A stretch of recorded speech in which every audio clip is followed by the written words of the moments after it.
Ya, kita sudah tersambung pemirsa dengan Bapak Joni Syafruddin, Ketua Umum Gabungan Perusahaan Bioskop Seluruh Indonesia atau GPBSI. Selamat siang Pak Joni. Selamat siang. Ya Pak, kalau kita lihat dari tahun 2010 jumlah penonton di bioskop ini kan semakin menurun. Nah, ini menurut Bapak sendiri, apakah ada fenomena-fenomena tertentu mengenai kualitas filmnya kah, atau mungkin marketing dari luar negeri, atau bagaimana? Enggak juga sih, dari luar negeri juga dari dulu, dari zaman Bung Karno juga udah ada ya. Enggak ngaruh juga sebetulnya. Justru pengaruhnya sekarang ini kan ideologi negara sendiri ya. Indonesia ini kan sudah masuk ke wilayah-wilayah yang menurut saya sudah sangat-sangat terbuka gitu ya. Jadi sulit kita bandingkan ya penonton kita, produksi kita dengan internasional. Nggak usah jauh-jauh, Thailand, India, kemudian ada Tiongkok segala macam. Apa yang menyebabkan Pak kalau itu yang saya katakan tadi, ideologi kita sekarang ini sudah terbuka ya. Kalau misalnya saya katakan masuk ke era-era yang globalisasi ini sangat terbuka. Di Thailand itu kan raja itu kan jadi panutan ya. Jadi anak raja juga main film gitu kan. Sehingga dia bisa ngatur tuh produksi film di Thailand. Di Tiongkok karena komunis, di India karena budaya sangat tinggi. Jadi kalau kita lihat Indonesia, tadi saya dipanggil dihubungi kan dengan ada tema ya, nggak salah ya. Produksi film naik, penonton film turun. Kenapa? Saya temanya juga terbalik nih menurut saya ya. Karena ini kan sesuai dengan hukum ekonomi, supply and demand ya. Mestinya kan penonton film turun, kenapa produksi film naik? Kan begitu mestinya kan. Mestinya kan produsernya bangkrut dong. Kalau penontonnya nggak ada kan gitu. Ya, tapi menurut Bapak kenapa Pak? Karena biaya kos untuk produksi film kita ini kan murah sekarang. Karena sudah pakai seluloid, pakai digital, bisa 500 juta sudah bisa bikin film buat ke bioskop. Kalau dulu kan bangsa 1M, 1,5M, 2M ya, paling kurang. Karena harus kopi film aja udah 500 jutaan ya kopi. Jadi ini yang membuat menurut Anda akhirnya filmnya pun juga kualitasnya juga tidak maksimal gitu dengan biaya produksi sedikit. Menurut saya karena ini jadi euforia membuat film orang-orang ya kan. Dengan biaya murah 300 juta, 400 juta, semua bikin film. Coba-coba masuk ke bioskop. Ini yang merusak menurut saya produksi film yang dibuat oleh orang-orang yang serius, gitu. Dihadapi dengan hak-haknya, kewajiban yang sama di bioskop diterima. Sementara di televisi pun sudah ditolak kadang-kadang gitu loh. Apakah dilakukan sortasi atas film-film yang kurang berkualitas? Itu permasalahannya kalau menurut Undang-Undang 33 2009. Halo? Ya silakan Pak, kami masih bisa mendengar suara Anda. Ya, nanti kami akan kembali menghubungi Pak Joni. Kita ke Pak Yan Wijaya. Pak Yan, tadi Pak Joni juga sempat menyinggung ya bahwa ternyata kualitasnya itu tidak baik, mungkin bukan karena pure biaya produksi, tapi juga karena ada keinginan coba-coba begitu dari orang-orang yang baru yang ingin membuat film begitu ya. Betul sekali yang dikatakan Pak Joni tadi, karena dalam pengamatan saya banyak sekali produser baru yang mencoba-coba membuat film karena mereka itu ingin menjadi selebriti. Ya. Dengan membuat film dengan biaya tadi seperti disebutkan, biaya pada saat ini banyak sekali film dibuat dengan biaya untuk FTV. Pembuatan FTV pada saat ini hanya sekitar 200-250 juta. Itu padahal idealnya menurut Anda berapa? Menurut idealnya pembuatan film yang standar itu ya tidak bisa dibuat main-main dan hanya dalam tempo 4 hari seminggu selesai gitu ya, syuting selesai ya, ya sewajar-wajar minimal 3M gitu ya. Minimal Tapi 3M. kalau dibuat hanya 10%-nya dan produser yang membuat itu hanya coba-coba ya untuk menjadi tokoh selebriti yang terkenal, karena orang produser jika membuat film dia akan langsung diliput oleh wartawan, masuk televisi. Wajahnya terpampang di tabloid, di majalah, berdekatan dengan artis-artis cantik seperti Val, ya Dias gitu ya. Dia akan senang sekali dan itu biayanya murah sekali, ya enggak? Dibandingkan dengan produser yang serius. Kalau untuk produser serius, sebutlah Mira Lesmana, dia membuat pendekatan emas dengan biaya katanya 26M. Ya, atau yang membuat Soekarno itu biayanya jelas di atas 12 M. Ya enggak? Jadi menurut Anda wajar ya kalau gitu Tapi tentu ukurannya bukan hanya budget saja ya Pak Yan ya? Bukan hanya budget, tapi kalau pembuat film yang betul-betul serius itu membutuhkan budget besar. Tenggelamnya kapal Van der Beek saya yakin 20 M. Ya enggak? Karena budget itu biasanya untuk apa? Untuk special effect, untuk mungkin aktor-aktornya dan mungkin aktornya masih bisa technician. diimbangin ini ya, tapi untuk misalnya tadi membuat sebuah kapal bagaimana tenggelam, itu membuat kapal yang adegan di bawah laut apa segala itu ada ya. Atau tadi 5 cm yang kita lihat itu ya, itu mendaki gunung itu syutingnya dilakukan dengan helikopter apa segala. Iya ya betul enggak? betul. Jadi Yang waktu budget di Padang itu ya. Betul. Iya, dengan Ya, helikopter, ya. Itu jelas syuting dari atas. Itu nggak bisa dilaksanakan dengan hanya biaya 1-2 M itu nggak mungkin. Kalau sekarang pakai drone bisa itu.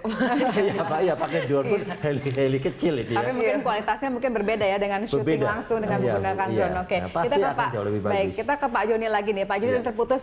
Anda sedang menjelaskan sebenarnya menurut Anda bisa tidak kita mensortir Halo? gitu film mana yang bagus, mana film yang mungkin kurang bagus untuk bisa diputar di bioskop. Ya Pak Joni, Anda Halo, masih ya. bersama kami? Ini suaranya nggak bagus ya? Oh, masih belum jelas ya Pak ya. Baik. Atau ke handphone saya aja deh, saya di luar gitu. Iya, oke. Baik, nanti kita akan mencoba menghubungi Bapak dengan saluran yang mungkin lebih bersih, sehingga mungkin bisa menjelaskan lebih lanjut tadi mengenai apakah mungkin disortir ya film-film yang masuk ke bioskop kita. Nah, Pak Yan sendiri melihatnya bagaimana? Apakah mungkin untuk melakukan itu atau? Mungkin sekali. Nah, begini aja. Sepertinya pihak bioskop bisa mengadakan selain memilih film ya, enggak, dia juga kan oke deh saya kasih layar nggak terlalu banyak. Layarnya terbatas saja. Tetapi jika film itu nanti mendapat sambutan bagus ya, kita akan nambah layarnya. Contoh, film pertama yang mengembalikan kejayaan film Indonesia pada tahun 2000 adalah Jelangkung. Itu hanya main di satu layar, Pondok Indah Mall. Tetapi penonton Banyak. ya berbondong-bondong datang sehingga akhirnya dibuat kopi-kopi lagi dan main di banyak layar. Tadinya hanya satu. Atau saya ambil contoh sebuah film asing ya, Pikai. Itu film India ya. Itu hanya main di 3 layar. Tetapi di Plaza Senayan itu bisa main sampai hampir 3 bulan. Artinya kalau misalnya memang animonya besar, Iya. penonton yang ada itu Penontonnya banyak, tiap hari maka bisa ada. aja di-extend.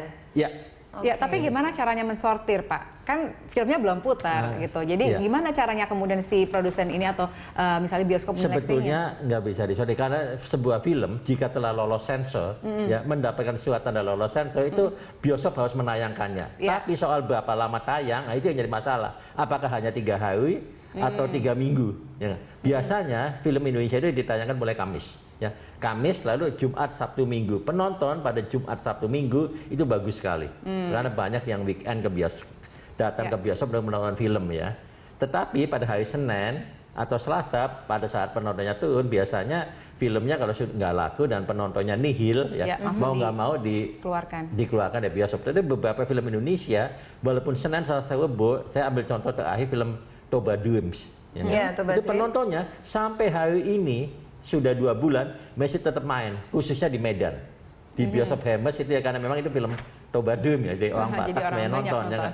Sampai hari ini itu memecahkan rekor ya tahun ini, tahun 2015, 2 bulan lebih film Indonesia yang bertahan main. Itu di Hermes XX1 atau Hermes 21 ya Medan sampai hari ini masih main dan penontonnya bagus. Oke. Ya, sehingga tidak kalah oleh film-film walaupun ada Jurassic World, ada Terminator ya buktinya Toba Dream kok masih mendapat penonton. Itu mungkin segmented di Medan. Ya, betul. Nah, gitu. Jadi seleranya seperti apa sih? Nah, kita langsung saja tersambung dengan Iya. Hanung Bramantyo yang sudah ada di ujung telepon. Selamat siang, Mas Hanung. Selamat siang Pak Yan. Iya, selamat siang. Mas Hanung, kami ingin sekali nih tahu sebenarnya selera pasar film tahun 2015 ini seperti apa sih? Maksudnya selera. Halo? Iya, halo Mas Hanung. Apa? Maksudnya apa selera? Iya, kalau untuk tahun ini 2015 kan dikatakan tadi ada segmentasi tertentu dan sutradara harus bisa membaca nih selera pasar seperti apa untuk kemudian memproduksi film. Kalau menurut Anda sendiri seperti apa, Mas Hanung? Kalau saya pribadi selera umum penonton baik film Indonesia maupun bukan film Indonesia itu sebenarnya lebih kepada pertama adalah love story. Itu apa namanya umum itu ya, secara umum ya. ada love story, ya kan. Kemudian yang kedua ada aksi. Nah, aksi ini bisa berupa action, kejar-kejaran mobil, peperangan, terus kemudian ada dikejar sama monster seperti Jurassic Park seperti itu, ya kan. Pokoknya ada aksi gitu kan. Dan terus kemudian yang ketiga adalah teror. Jadi tiga itu teror itu dalam pengertian teror itu macam-macam. Mau dibunuh, mau dihabisi nyawanya, mau dirusak keluarganya, terus mau mau ditakut-takutin oleh hantu atau apa segala macam. Jadi maaf, tiga saya ini potong. sebetulnya resep box office sebetulnya. Nah, problemnya adalah dari ketiga ini, ya kan, bagaimana cara kita sutradara, produser maupun penulis skenario mengemasnya menjadi sebuah cerita yang orisinal. Jadi nah, kalau misalnya kita sudah bisa membaca selera pasar, Mas Hanung, tapi kok kita melihat ternyata jumlah penontonnya tetap saja menurun. Nah, apa yang salah di sini? Apa tadi kemasannya atau mungkin pemilihan aktor dan aktrisnya yang kurang baik gitu? Apa kemudian yang menjadi permasalahan, Mas Hanung? Kalau saya pribadi menilai ini semua adalah bahwa pertama yang harus diperbaiki adalah image dulu, image film Indonesia, gitu loh. Jadi orang menonton film itu tuh ada dua. Pertama menonton film Indonesia atau menonton film Hollywood, gitu kan. Nah, image film Indonesia itu sedang tidak bagus sekarang. Artinya ketika anak-anak muda lagi nongkrong, yuk kita nonton yuk, nonton apa? Nonton film Indonesia. Itu tuh image-nya kampungan gitu loh. Kalau nonton film Indonesia berarti nonton film hantu-hantuan, pocong-pocongan gitu dong gitu loh.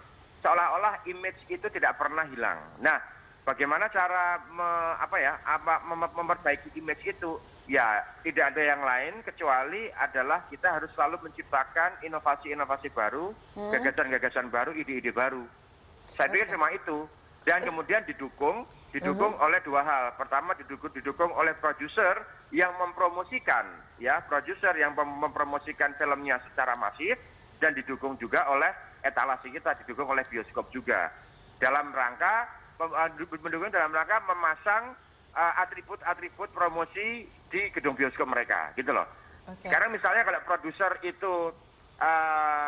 produser itu sudah melakukan niatannya untuk promosi secara masif, tetapi bioskop tidak mendukungnya, sama aja. Karena di mana kita bisa meletakkan poster kita, di mana kita bisa meletakkan trailer kita, di mana kita bisa meletakkan goodie bag atau kemudian standing banner kita, kalau tidak didukung oleh bioskop, gitu loh sebenarnya.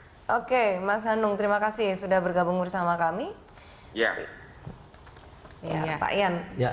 Ini kan kalau tadi dikatakan love story, Betul. kemudian ada teror di situ. Iya. Ya kan, kemudian drama juga masih menjadi pokok ya. Betul. Dari tema film-film Iya. kita.